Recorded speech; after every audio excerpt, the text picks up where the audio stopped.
तो दोस्तों आज हम बात करने वाले हैं एक क्रॉप जिसका नाम है सोयाबीन के बारे में आज हम डिस्कस करेंगे यहाँ पे। तो जैसे मैं बता दूँ इसकी जो आप देखोगे न्यूट्रिशनल वैल्यू जो है वो बहुत ज़्यादा है, जिसकी वजह से इसको आप वंडर क्रॉप भी बोल सकते हो और सेंड्रिला क्रॉप भी बोल सकते हो और येलो ज्वेल्स भी बोलते हैं, क्योंकि ये ऑयल का एक बहुत ही इंपॉर्टेंट सोर्स है वेजिटेबल्स ऑयल का, और इसलिए इसको गोल्डन बीन भी बोलते हैं। तो अगर आप देखोगे कि जो इसका एक पहली बात तो ये इसका इंट्रोडक्शन हुआ था 1970 में। पहले हमारे यहाँ ये क्रॉप होती नहीं थी, तो हमने इंट्रोड्यूस किया।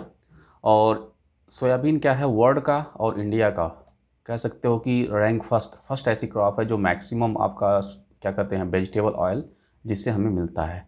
ठीक है। और अगर देखोगे आप यूएसए का, तो यूएसए जो है 40% जो है सबसे ज़्यादा एरिया भी है और यूएसए सबसे ज़्यादा प्रोडक्शन भी करता है 45%।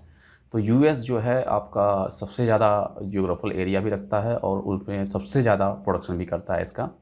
और सोयाबीन जो एरिया में और प्रोडक्शन में देखोगे 48.2% और 60% ग्लोबली।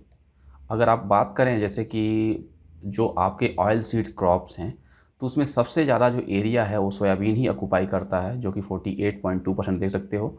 और जो ऑयल सीड का प्रोडक्शन की अगर भी बात करें तो उसमें भी सबसे ज़्यादा देख सकते हो 60% जो है वो पूरे ग्लोब लेवल पर लगभग में इसी का एरिया है।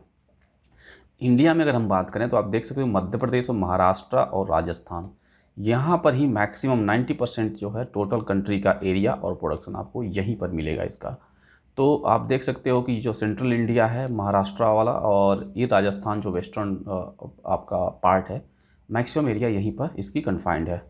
और अगर महाराष्ट्र जैसे अगर आप देखोगे एमपी की अगर बात करोगे तो एमपी को सोया स्टेट बोलते हैं, सोया स्टेट। ऐसा क्यों है, आप देखोगे 54% जो है कंट्री का एरिया और 59% जो है कंट्री का प्रोडक्शन एलोन आता कहाँ से है, एमपी से। तो एमपी को आप सोया स्टेट भी बोल सकते हो। और अगर हम एमपी और महाराष्ट्र को क्लब कर दें तो आपको बता दूं 80% जो कंट्री का जो टोटल आउटपुट है सोयाबीन का, वो आपको ये डेटा 2018 का है, तो 80% के करीबन आपका टोटली सोया जो दो स्टेट से, एक आपका एमपी और ये महाराष्ट्र से आता है। अगर आप देखोगे सोयाबीन के ग्रोइंग जोन की बात करोगे तो 5 ग्रोइंग जोन में इसको 5 ग्रोइंग जोन में इसको डिवाइड कर दिया गया है। और सोयाबीन क्या है, एन एक्सट्रीमली रिसेलिएंट क्रॉप है। रिसेलिएंट क्रॉप होने के वजह से ही देखोगे इसकी जो एरिया मैंने बोला ना कि एमपी, महाराष्ट्र और राजस्थान, ये तीनों जो स्टेट हैं मैक्सिमम यहाँ पर एडवर्स जैसे पानी की उतनी व्यवस्था नहीं है, पानी की उतनी रिसोर्सेज नहीं है। तो ये एक ऐसा क्रॉप है जो कि खुद रिसेलिएंट इन एडवर्स कंडीशन में मीन्स खुद इसके अंदर एडाप्टिव कैपेबिलिटी होती है, इसलिए इसको रिसेलिएंट क्रॉप भी बोलते हैं। कोई कोई अगर एडवर्स कंडीशन आ जाए तो उस कंडीशन में जैसे पानी की या किसी कमी होती है तो ये इसको खुद एडॉप्ट कर लेता है कुछ एडवर्स कंडीशन को, इसलिए इसको रिसेलिएंट क्रॉप भी बोलते हैं। इसी को देखते हुए आपसे बता दूं, अगर आप देखोगे इंस्टीट्यूशन की अगर हम बात करें तो all India coordinated research project जो है, all India coordinated research project जो सोयाबीन में 1967 में स्टार्ट किया गया। All India coordinated research project trials जो होते हैं, चाहे एग्रोनॉमिकल ट्रायल्स हो, चाहे ब्रीडिंग ट्रायल्स हो, यील्ड परफॉर्मेंस के ट्रायल्स हो, ये डिफरेंट लोकेशंस में इसके ट्रायल्स को जो हैं जोन्स में आइडेंटिफाई किए जाते हैं किसी भी वैरायटी के रिलीज का पोटेंशियल को या पैकेज एंड प्रैक्टिस किसी चीज़ का। तो उसका all India coordinated research project trial जो 1967 में स्टार्ट किया गया। और national research centre for soybean was started in Indore, Indore को एरिया को आइडेंटिफाई किया गया, वहाँ पर नेशनल रिसर्च सेंटर स्टार्ट किया गया मध्य प्रदेश में, ठीक 1987 में। और प्रेजेंटली इसको क्या बोलते हैं हम, डायरेक्टरेट ऑफ सोयाबीन रिसर्च। तो इंदौर में इसका जो है रिसर्च सेंटर एनआरसी जो स्टार्ट की गई थी 1987 में, और बाद में इसको फिर दे दिया गया नाम जैसे कि डायरेक्टरेट ऑफ सोयाबीन रिसर्च। अब अगर हम न्यूट्रिशनल कंपोजिशन की बात करें, इसमें देखो 40% आपका वो प्रोटीन है, जिसकी वजह से इसको वंडर क्रॉप बोलते हैं। इसको एक तरह से मीट की तरह यूज़ कर सकते हो, प्रोटीन का बहुत ही वेजिटेरियन के लिए बहुत अच्छा सोर्स है। 20% ऑयल है, तो ऑयल भी कम नहीं है। और इसका जो फैटी एसिड है आपका 85% है, वो अनसेचुरेटेड है। आपको यहाँ पर देखा अनसेचुरेटेड फैटी एसिड होता है, जिसमें कि आपको 55% जो है वो आपका पॉली अनसेचुरेटेड फैटी एसिड है। कार्बोहाइड्रेट इसमें देखोगे 25 to 30% है, कम है। तो एक इसकी न्यूट्रिशनल वैल्यू बहुत ज़्यादा है, जैसे इसी की वजह से इसको बोलते हैं वंडर क्रॉप भी बोल देते हैं। और अगर इसकी कुछ अलग न्यूट्रिशनल वैल्यू की बात करें तो देखोगे आपको लाइसिन जो है इसमें, जो कि मोस्ट ऑफ द जो सीरियल्स होते हैं उसमें लाइसिन क्या होती है वो नहीं होती है, ठीक है। लेकिन इसमें क्या है, लाइसिन पाया जाता है। इसका जो प्रोटीन है वो लाइसिन रिच है। ये एक एसेंशियल अमीनो एसिड है जो कि आपको सीरियल्स में नहीं मिलते। और अगर हम फैटी एसिड की बात करें तो उसके फैटी एसिड में आपको ज़्यादा से ज़्यादा जो है लिनोलिक एसिड जो है आपका 54% है सबसे ज़्यादा। उसके बाद लिनोलेनिक एसिड होता है, उसका जो अबाउट 7 to 8% है। ठीक है। इसमें कुछ एंटी न्यूट्रिशनल इनहिबिटर्स पाए जाते हैं, जैसे आप कह सकते हो ट्रिप्सिन इनहिबिटर है और ग्लूटेनिन्स इनहिबिटर जो है, ये दोनों क्या है, एंटी न्यूट्रिशनल इनहिबिटर हैं जो कि सोयाबीन में पाए जाते हैं। और अगर आप सोयाबीन के सीड को स्प्राउट कर देते हो अगर, तो उस केस में ऑटोमेटिकली क्या होता है, आपका विटामिन सी जो होता है वो रिच हो जाता है, जिसको एस्कॉर्बिक एसिड भी बोलते हैं विटामिन सी को। और कभी कभी ये पूछा जाता है कि इसकी सेंटर ऑफ ओरिजिन क्या है, तो याद रखिएगा जो चाइना है ये जो सेंटर ऑफ ओरिजिन है, क्योंकि इसकी मैक्सिमम डाइवर्सिटी आपको वहीं पर देखने को मिलेगी। टैक्सोनॉमी की अगर बात करोगे इसकी, तो ये फैमिली इसकी क्या है, लेगुमिनेसी, उसको फैबेसी भी बोलते हैं। ठीक है। और सब फैमिली इसकी जो है पैपिलियोनिडी और फैबोइडी भी इसको बोलते हैं। अब अगर हम बात करें, जैसे एक ग्लाइसिन सोजा होता है, इसको आल्सो ग्लाइसिन फॉर्मोसाना भी बोलते हैं, और इसका सबसे ज़्यादा एरिया आपको मिलेगा चाइना में, और एडजॉइनिंग एरिया जो आपका है कोरिया है, यूएसएसआर है, जापान है एंड ताइवान, वहाँ पर मिलेगा। और 1000 ग्रेन वेट की अगर हम बात करें तो इसको 3 ग्राम ही ओनली इसका जो होता है 1000 ग्रेन वेट का वेट होता है, मीन्स इस बहुत छोटा होता है ये। उसके बाद जो हमारा प्रीडोमिनेंटली जो ग्रोन है, कल्टिवेटेड है, वो है हमारा ग्लाइसिन मैक्स, और ये क्या है आपका एनुअल नेचर का है, एरेक्ट ग्रोइंग है, पार्शियली ब्रांच्ड होता है विथ ट्राइफोलिएट लीफ। ये देख सकते हो ट्राइफोलिएट लीफ का स्ट्रक्चर, इस तरह के लीफ जो है सोयाबीन में पाए जाते हैं। और इसका जो एक्सिलरी रेसिम है, जो इन्फ्लोरेसेंस है, ये देख सकते हो, ये इस तरह के इन्फ्लोरेसेंस जो है सोयाबीन का फ्लावर्स स्ट्रक्चर इस तरह से पाया जाता है। और ग्लाइसिन मैक्स का जो है प्रोजेनाइटर की अगर हम बात करें, जो प्रोजेनाइटर है वो है ग्लाइसिन असीरेंसिस, ये जो है उसका प्रोजेनाइटर है। अब हम बात करेंगे यहाँ क्लासिफिकेशन की। तो क्लासिफिकेशन किस किस बेस पे किया गया है, एक तो ग्रुप येलो ग्रुप होता on the basis of colour पे किया गया है, एक तो येलो ग्रुप हो गया, ग्रीन ग्रुप हो गया और ब्लैक ग्रुप हो गया। ठीक है। तो येलो ग्रुप में देखो येलो सीडेड होगा, और उसका जो हीलियम होगा, हीलियम जो है वो लाइट होगा, एक का एक गोल्डन होगा, एक ब्राउन होगा। तो हीलियम वाला पोर्शन ये जो है आपका हीलियम पोर्शन है, इसके कलर के बेस पे इसको येलो ग्रुप में 3 तरह के होते हैं। इसी तरह आप देखोगे ग्रीन जो ग्रुप है उसमें एपिडर्मिस जो है ग्रीन होगा, येलो एम्ब्रियो होगा, both epidermis and embryo are green. तो इस जो है on the basis of colour इसको आइडेंटिफाई करके 2 ग्रुप में, इसको ग्रीन ग्रुप को 2 में बांटा गया। और ब्लैक को देख सकते हो, इसमें लार्ज ब्लैक सीडेड है, फ्लैट ब्लैक सीडेड है और स्मॉल ब्लैक सीडेड है। तो ब्लैक ग्रुप में भी एक तो large on the basis of size है, एक फ्लैट है, फिर एक स्मॉल है, ब्लैक सीडेड है। तो इस तरह से इसकी ब्लैक के अंदर ही 3 तरह के ग्रुपिंग कर दी गई है। और ये देख सकते हो आप, जो है सोयाबीन का सीड है, इस तरह से पाया जाता है। और उसके बाद मार्टिन ने जो दिया एक classification based on the seed का शेप, सीड के शेप के साइज पे कैसे कैसे, जैसे सोया एक्लिप्टा जो है वो एक शेप का होता है, राउंड का जो है सोया स्फेरिकल है, और प्रेस्ड सीड का जो है सोया कंप्रेस है। तो ये on the basis of seed का शेप जो है उसके बेस पे भी जो सोयाबीन को क्लासिफाई किया गया। इसमें 3, एक तो एक्लिप्टा जो एक शेप का आपका राउंड होगा वो स्फेरिकल, और सोया कंप्रेस जो है वो आपका फ्लैट होगा। और यूएस ने क्या किया, उसको क्लासिफिकेशन किया based on the maturity period. तो इसने क्या किया, इसने 10 ग्रुप में इसको डिवाइड किया। आप देख सकते हो 00, 0, 1 से लेके 8 तक। जो आपका 00 है उसकी मैच्योरिटी पीरियड है 117 डेज, उसके बाद 126 डेज जो इस 0 वाले की है, और 126 अगेन 1 की है। तो जो भी वैरायटियाँ होती हैं उनकी मैच्योरिटी पीरियड के बेस पे जो सोयाबीन को क्लासीफाई कर दिया 0001 से लेके 8 तक, इस मीन्स 10 ग्रुप में इसने इसको क्लासीफाई कर दिया है। तो ये यूएस का क्लासिफिकेशन है बेस्ड ऑन द मैच्योरिटी के पीरियड पे। अब उसके बाद हम इसकी वैरायटीज़ के बारे में अगर हम बात कर लें, तो जैसे बता दूं कि मैंने बोला था कुछ सोयाबीन जो क्या है एक इंट्रोड्यूस क्रॉप है, यूएसए से इसका इंट्रोडक्शन किया गया था। तो देख सकते हो ब्रैक जो वैरायटी है, ली वैरायटी है, केंट है, हार्डी है, क्लार्क है, इम्प्रूव्ड पेलिकान है, ब्लैक हार्ट है, हैम्पटन है, स्कॉट है एंड जैक्सन है। और इनके जो मैच्योरिटी ड्यूरेशन दिया हुआ है, कितने कितने दिन में वो मैच्योर हो जाती हैं। और इसके अलावा भी यहाँ पर देख सकते हो आपको बहुत सी वैरायटियाँ दी हुई हैं। आप इस वीडियो को यहीं पर पॉज करके इसको आपको मेमोराइज़ करना होगा, ठीक है।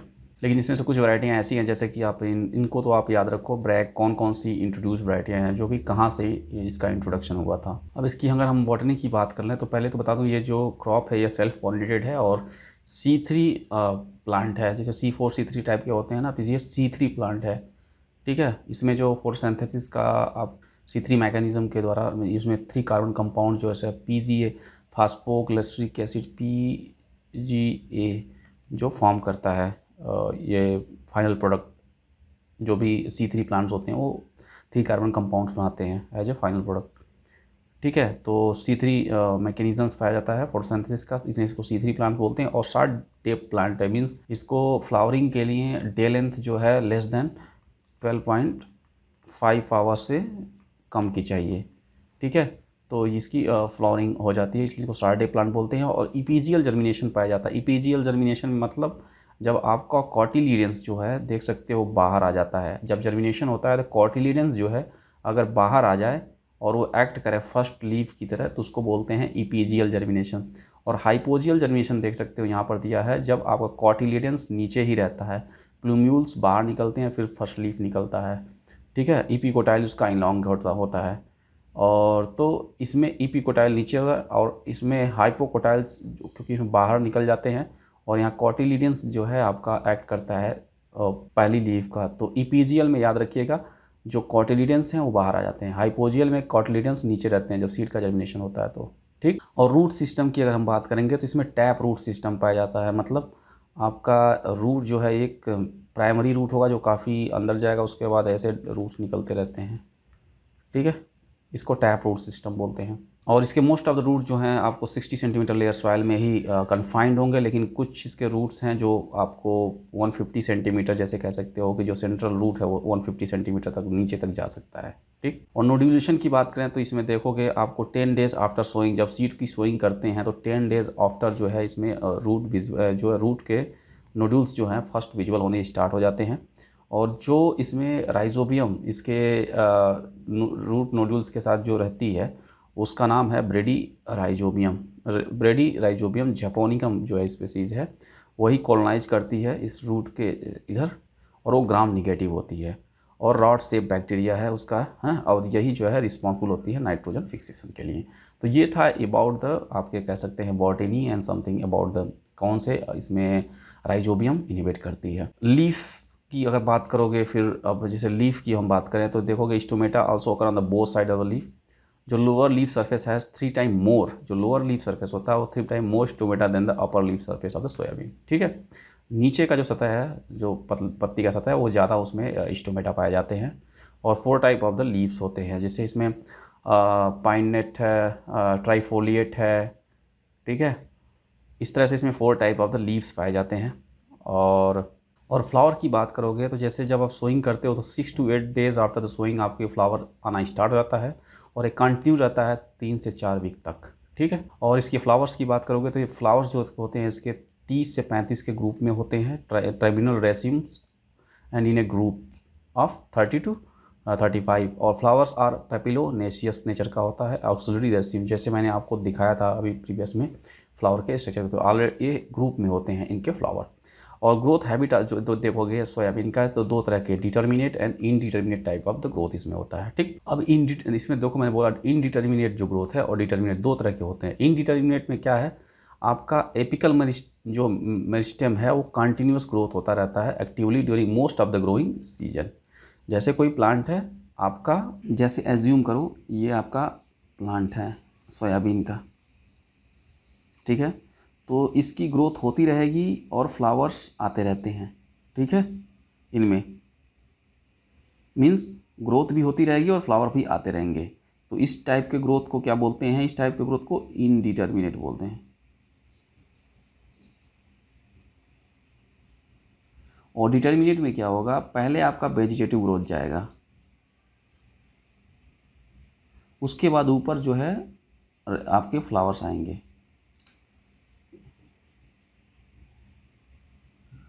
तो इसको बोलते हैं डिटरमिनेट ग्रोथ।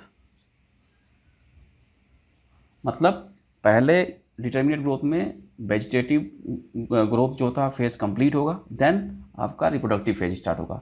इसमें क्या होगा, इनडिटर्मिनेट में आपका वेजिटेटिव भी होता रहेगा, vegetative through out the season जो है क्रॉप्स के वो होता रहेगा और फ्लावर्स आते रहेंगे।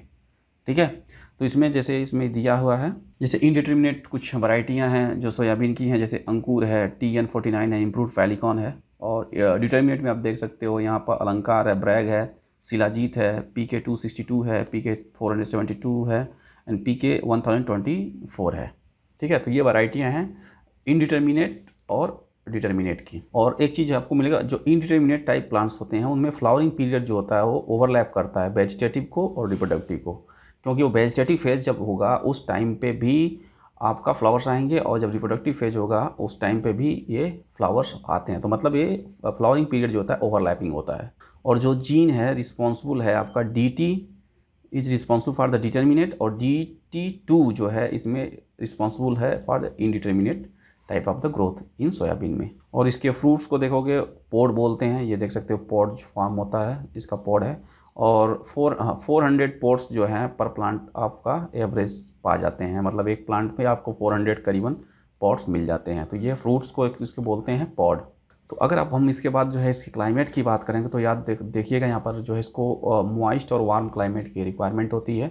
और अगर हम देखें मिनिमम, ऑप्टिमम और मैक्सिमम टेम्परेचर की, तो मिनिमम जो है 5 तक कर सकता है, ऑप्टिमम जो है इसके लिए 30 है और 40 जो है इसका मैक्सिमम टेम्परेचर है। अगर हम लेस देन 18 डिग्री सेंटीग्रेड तो वहाँ पर पोड की सेटिंग नहीं होगी। और मैक्सिमम सीड्स अगर साइज़ चाहिए तो आपको 27 इज़ द आइडियल, और मैक्सिमम नंबर ऑफ पोड अगर पर प्लांट चाहिए तो 30 इज़ द आइडियल। और मिनिमम आपको जो इफ़ेक्टिव ग्रोथ जो होगा वो आपका 10 डिग्री सेंटीग्रेड होगा।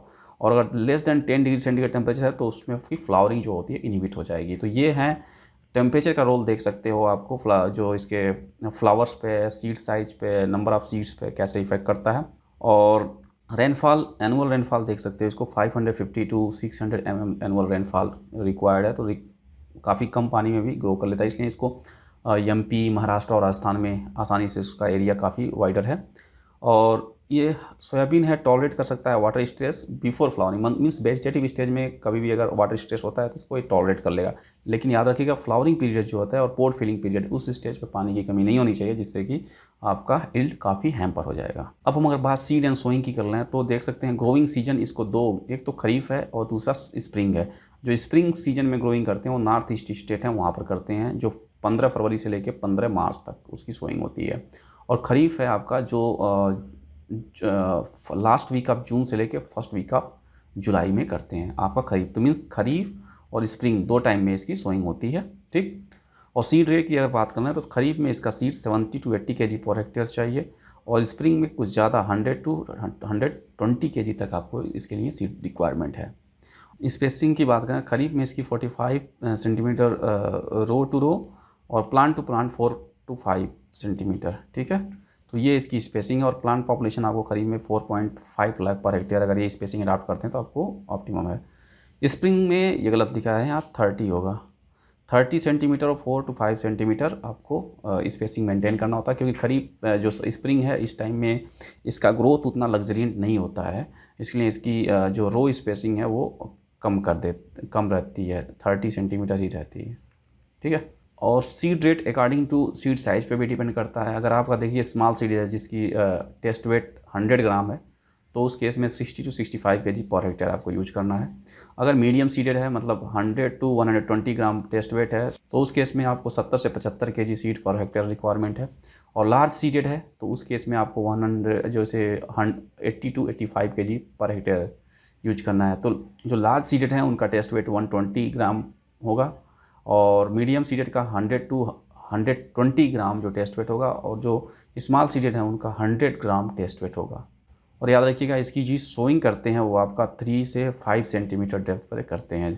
ठीक है, तो ये थे कुछ जो मैंने इस पहली वीडियो में जो अबाउट सोयाबीन के बारे में कवर किया है, और इसकी नेक्स्ट वीडियो में बनाऊंगा जो इसके पार्ट्स को, जो रिमेनिंग पार्ट है उसको कवर करूंगा। उम्मीद करता हूं कि वीडियो काफ़ी आप लोगों के लिए इंटरटेनिंग रही होगी और अच्छे तरह से मेमोराइज़ करने में हेल्प करेगी, और अपने लेवल पर मैंने बेस्ट इसको ट्राई किया आप लोगों को इंटरटेनिंग बनाने के लिए। तो इस वीडियो को लाइक कीजिए, कमेंट कीजिएगा, अपने दोस्तों में शेयर कीजिएगा।